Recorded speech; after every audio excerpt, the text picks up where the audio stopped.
அஸ்ஸலாமு அலைக்கும், welcome to our channel. இன்றைக்கி நம்ம தனுஷ்கோடியில் அக்கா கடை அப்படிங்கிற ஒரு இடத்துல அங்கே நிறைய கடை இருக்கும். அதில் வந்து ஒரு ஃபேமஸான ஒரு அக்கா கடையில் ஃப்ரெஷ்ஷான மீன் அங்கே பிடிச்சி நம்ம காமிக்கிற மீனை அப்போவே அவங்க க்ளீன் பண்ணி செஞ்சு தருவாங்க. அந்த மாதிரி ஒரு இடத்துல தான் சாப்பிட போகிறோம். இந்த இடத்துல பார்த்திங்கன்னா ஒரு புதிய எக்ஸ்பீரியன்ஸாக இருந்துச்சு.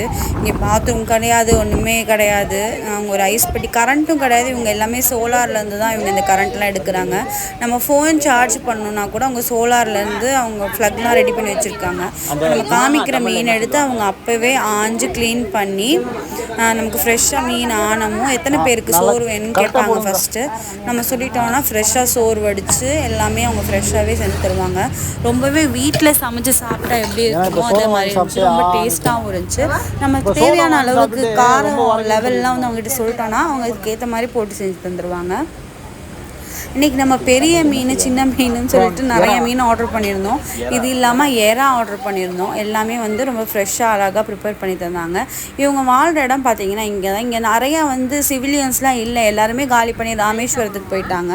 அத்துமீறி இது எங்கள் ஊர், நாங்கள் பிறந்து வளர்ந்த இடம், இதை நாங்கள் விட மாட்டோம் அப்படின்னு இருக்கிறவங்க மட்டும்தான் இங்கே இருக்கிறாங்க. இந்த குடிசைங்களெல்லாம் எல்லாம் இந்த சிட்டிக்கு வந்து பார்த்திங்கன்னா டோட்டலாக கரண்ட்டே கிடையாது. கவர்மெண்ட் எந்த விதமான கரண்ட்டு எந்த சப்ளைஸுமே இங்கே கிடையாது. எல்லாமே ஃபுல் அண்ட் ஃபுல் இவங்களே சோலாரில் ரெடி பண்ணி தான் வாழ்ந்துட்டுருக்காங்க. நாங்கள் ஃபேமிலியோட ட்ரிப்பு கல்யாணம் முடிச்சுட்டு, தங்கச்சி கல்யாணம் முடிச்சுட்டு நேராக தனுஷ்கோடி போயிட்டு அப்புறம் இங்கேருந்து அப்படியே மதுரைக்கு போகிறது தான் பிளானு. இப்போ நம்ம வாங்கி கொடுத்த மீன் தான் அவங்க க்ளீன் பண்ணிகிட்ருக்காங்க. நம்ம எடுத்து கொடுத்த எறாவை அவங்க ஆல்ரெடி க்ளீன் பண்ணிவிட்டு மசாலாலாம் புரட்டி ஃப்ரை பண்ண போட்டாங்க. அல்ஹம்துலில்லாஹ் ரொம்பவே நல்லா இருந்துச்சு சாப்பிட்றதுக்கு. ஆல்மோஸ்ட் பார்த்திங்கன்னா ஒரு 4 மணிலாம் ஆகிடுச்சு. நாங்கள் இந்த சன்லைட்லேயே வேகமாக சாப்பிட்ணுன்றதுக்காக வேகமாக சாப்பிட்டோம்.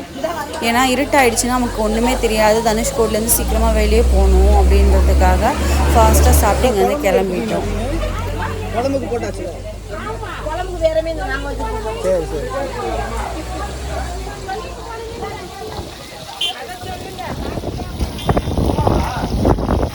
சும்மா அவங்களுடைய தவாலை நம்ம குக் பண்ணுற மாதிரி வீடியோஸ்லாம் எடுத்திருந்தோம்.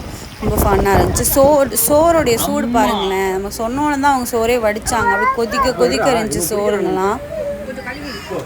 இது ஒரு டிஃப்ரெண்ட்டான ஒரு எக்ஸ்பீரியன்ஸாக இருந்துச்சு. நிச்சயமாக நீங்கள் தனுஷ்கோடி சைட் போயிருந்தீங்கன்னா கொஞ்சம் ஏர்லியாகவே போயிட்டு இவங்ககிட்ட புக் பண்ணிவிட்டு உள்ளே போய் பீச்செல்லாம் சுற்றி பார்த்துட்டு அதுக்கப்புறமா வந்து நீங்கள் சாப்பிட வந்தீங்கன்னா உங்களுக்கு ரெடியாக இருக்கும் சாப்பாடு. வெயிட்டிங் டைம் வந்து கம்மியாக இருக்கும்.